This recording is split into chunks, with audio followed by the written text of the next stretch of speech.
신앙생활을 하다 보면 누구나 한 번쯤 이런 질문을 하게 됩니다. 하나님을 믿는데 왜 이런 일이 일어나는가? 정직하게 살려고 했는데 왜 고난이 찾아오는가? 악한 사람은 잘 되는 것 같은데 왜 하나님을 경외하는 사람은 눈물과 아픔을 겪는가? 우리는 종종 고난을 만나면 먼저 자신을 돌아봅니다. 내가 무슨 잘못을 했는가?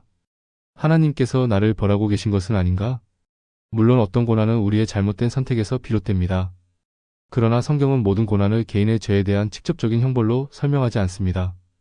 욥기는 바로 이 어려운 질문을 다루는 책입니다. 욥은 악한 사람이 아니었습니다. 성경은 욥을 온전하고 정직하며 하나님을 경외하고 악에서 떠난 사람이라고 소개합니다.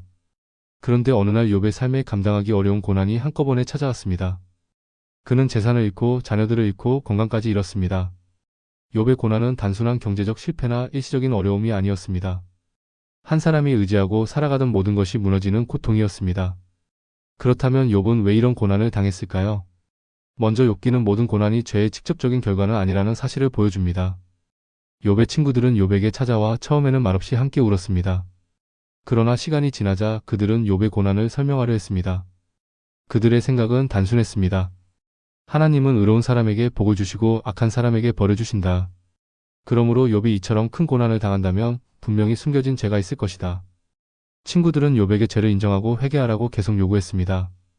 그들의 말에는 일부 진리가 담겨 있었습니다. 하나님은 공의로우시고 죄를 심판하시는 분이십니다. 그러나 그들은 하나님의 공의를 너무 단순한 공식으로 만들었습니다. 의인은 언제나 형통하고 고난을 당하는 사람은 반드시 죄를 지었다는 공식입니다. 이 공식에 따르면 고난받는 사람을 위로하기보다 판단하게 됩니다. 그 사람의 아픔을 함께 짊어지기보다 고난의 원인을 찾아내려고 합니다. 그러나 욥기의 서두에서 독자는 이미 욥이 고난이 숨겨진 죄 때문에 시작된 것이 아니라는 사실을 알고 있습니다.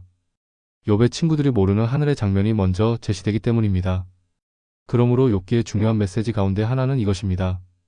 고난의 크기가 곧 죄의 크기를 증명하는 것은 아닙니다. 어떤 사람이 고난을 당한다고 해서 우리가 그의 믿음과 삶을 쉽게 판단해서는 안 됩니다.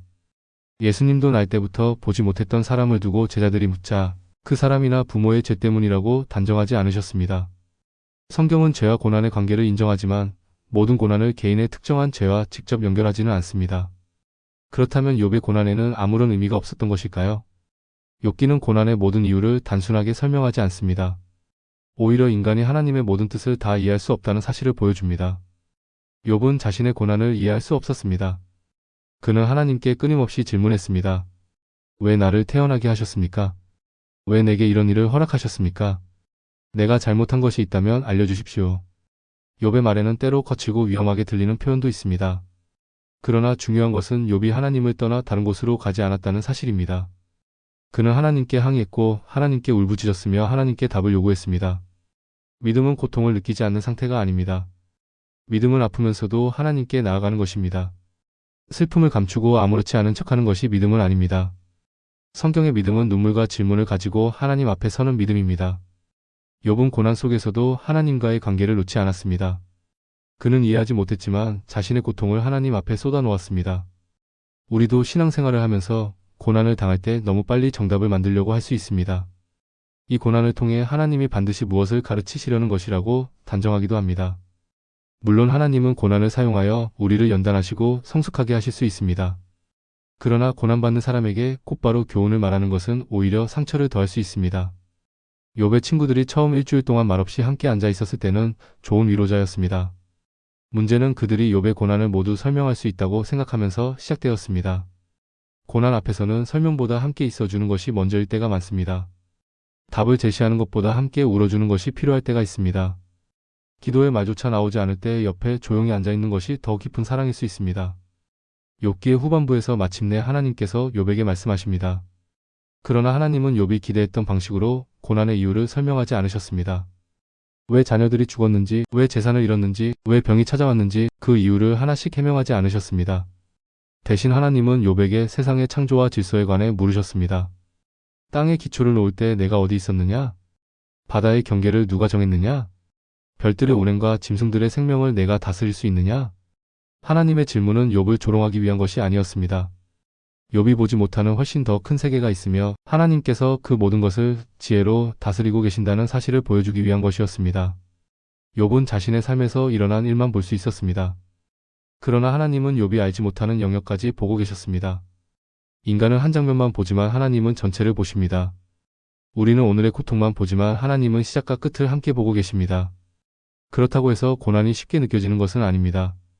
하나님께서 다 아신다는 말이 당장 눈물을 멈추게 하지는 않습니다.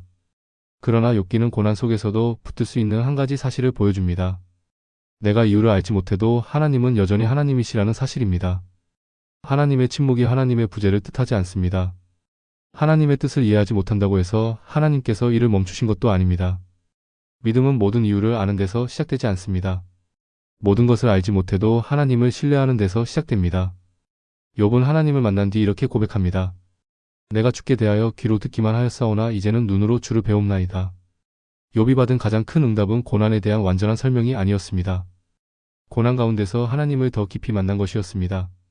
욥기의 마지막에서 하나님은 욥을 회복시키셨습니다.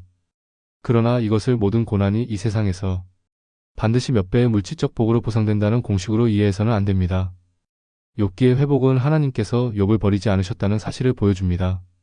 그러나 성경에는 이 땅에서 고난이 끝나지 않은 채 믿음을 지킨 사람들도 많이 있습니다. 어떤 사람은 질병에서 회복되고 어떤 사람은 질병 가운데서도 믿음을 지킵니다. 어떤 문제는 해결되고 어떤 문제는 오랫동안 계속됩니다. 우리의 최종적인 소망은 이 세상에서 모든 일이 원하는 대로 해결되는 데 있지 않습니다. 하나님께서 마지막 날에 모든 눈물을 닦아주시고 죽음과 아픔과 슬픔이 없는 새 하늘과 새 땅을 이루실 것이라는 약속이 있습니다. 그리고 기독교 신앙이 고난 앞에서 말할 수 있는 가장 깊은 대답은 예수 그리스도의 십자가입니다. 하나님은 인간의 고통을 멀리서 바라보기만 하신 분이 아닙니다. 예수 그리스도께서 친히 인간의 몸을 입고 이 땅에 오셨습니다. 주님은 배고픔과 배신과 억울함과 외로움을 겪으셨습니다. 죄가 없으셨지만 가장 불의한 고난을 받으셨습니다. 십자가에서 주님은 나의 하나님 어찌하여 나를 버리셨나이까라고 부르짖으셨습니다. 그러므로 우리가 고난 가운데 하나님께 질문한다고 해서 믿음이 없는 것은 아닙니다. 예수님도 고통 속에서 아버지께 부르짖으셨습니다. 그러나 십자가는 고난이 마지막 말이 아니라는 사실을 보여줍니다. 십자가 뒤에 부활이 있었습니다. 죽음 뒤에 생명이 있었고 절망 뒤에 하나님의 승리가 있었습니다. 우리는 고난의 모든 이유를 알지 못합니다. 그러나 하나님께서 우리의 고통을 외면하지 않으신다는 것은 압니다. 예수 그리스도 안에서 우리의 고통에 함께 하신다는 것도 압니다. 그리고 마침내 모든 것을 회복하실 것이라는 약속도 알고 있습니다. 오늘 고난을 지나고 계신 분이 있을 수 있습니다. 아무리 기도해도 상황이 달라지지 않고 왜 이런 일이 내게 일어났는지 이해할 수 없으며 하나님조차 멀게 느껴질 수 있습니다. 그때 억지로 괜찮은 척하지 않아도 됩니다. 슬프면 울어도 되고 답답하면 하나님께 질문해도 됩니다. 다만 하나님에게서 멀어지지 마십시오. 고난을 가지고 하나님께 나아가십시오. 기도가 잘 나오지 않으면 짧게라도 말씀드리십시오. 하나님, 저는 이해할 수 없습니다. 그러나 저를 붙들어 주십시오. 고난 속에서 믿음을 지킨다는 것은 강한 사람처럼 보이는 것이 아닙니다. 무너지는 마음을 가지고도 하나님을 놓지 않는 것입니다. 의인이 왜 고난을 당하는지 우리는 모든 경우에 대답할 수 없습니다. 성경도 모든 고난의 구체적인 이유를 설명해 주지는 않습니다. 그러나 성경은 분명히 말합니다. 모든 고난이 개인의 죄에 대한 직접적인 벌은 아닙니다. 하나님은 고난받는 사람을 버리지 않으십니다. 우리가 이해하지 못하는 순간에도 하나님은 지혜와 사랑으로 역사를 다스리고 계십니다. 그리고 예수 그리스도 안에서 하나님은 우리의 고통에 함께 하십니다. 이제 말씀 앞에서 우리 자신을 돌아보았으면 합니다. 나는 다른 사람의 고난을 너무 쉽게 판단하고 있지는 않습니까? 그의 아픔을 함께 짊어지기보다 이유를 설명하려고만 하지는 않습니까? 내가 고난을 당할 때 하나님께 솔직하게 나아가고 있습니까? 이해할 수 없다는 이유로 하나님을 떠나고 있지는 않습니까? 모든 답을 얻지 못하더라도 하나님을 신뢰할 수 있겠습니까? 욥은 고난의 모든 이유를 알지 못했습니다. 그러나 고난 가운데서 하나님을 더 깊이 만났습니다. 우리도 고난의 이유보다 고난 속에 함께 하시는 하나님을 붙들 수 있기를 바랍니다. 눈물이 당장 멈추지 않더라도, 상황이 곧바로 바뀌지 않더라도 하나님께서 우리를 떠나지 않으셨다는 사실을 믿기를 바랍니다. 고난은 마지막 말이 아닙니다. 십자가 뒤에 부활이 있었듯이 하나님께서는 마침내 우리의 눈물을 닦으시고 모든 것을 새롭게 하실 것입니다. 생명나무 열매는 말씀 안에서 함께 자라는 성도들의 쉼터입니다. 다음 영상에서도 성경의 어려운 질문을 피하지 않고 말씀을 통해 우리의 믿음과 삶을 함께 돌아보겠습니다. 감사합니다.